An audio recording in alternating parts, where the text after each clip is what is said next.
Vous savez qu'il est possible de jouer presque tous les chants d'adoration au piano en utilisant seulement 4 accords très faciles et très simples.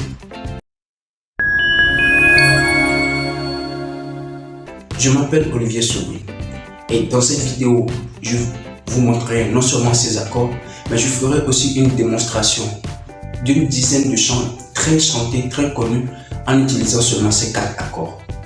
Allons-y. Quand on parle d'accords, c'est quoi? C'est 2 ou plusieurs notes qui sont jouées ensemble, qui sont jouées simultanément. Maintenant, dans cette vidéo, les 4 accords dont nous allons parler, nous allons utiliser 3 notes pour chacun de ces accords. D'accord?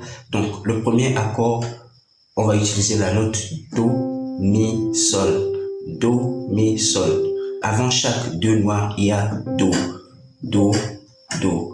Et vous pouvez compter Do, Ré, Mi, Fa, Sol, La, Si, Do. Encore, vous voyez 2 noirs, n'est-ce pas? Donc, on va jouer Do, Ré, on laisse le Ré, Mi, on laisse le Fa et Sol. D'accord? Donc, ça nous donne le premier accord. Le premier accord, son nom, c'est l'accord de Do majeur. Le second accord, c'est le Sol majeur. C'est le Sol, Si et Ré. Le troisième accord, c'est l'accord de La mineur. La, Do, Mi. Ici aussi, vous avez le même positionnement du doigt. On reprend Do majeur, Sol majeur, La mineur. Et le quatrième accord, c'est l'accord de Fa majeur.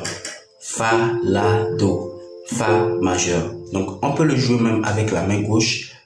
Do majeur, Sol majeur, La mineur et Fa majeur.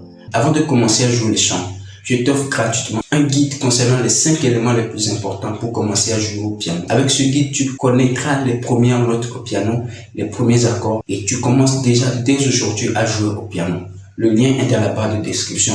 Tu peux le télécharger gratuitement.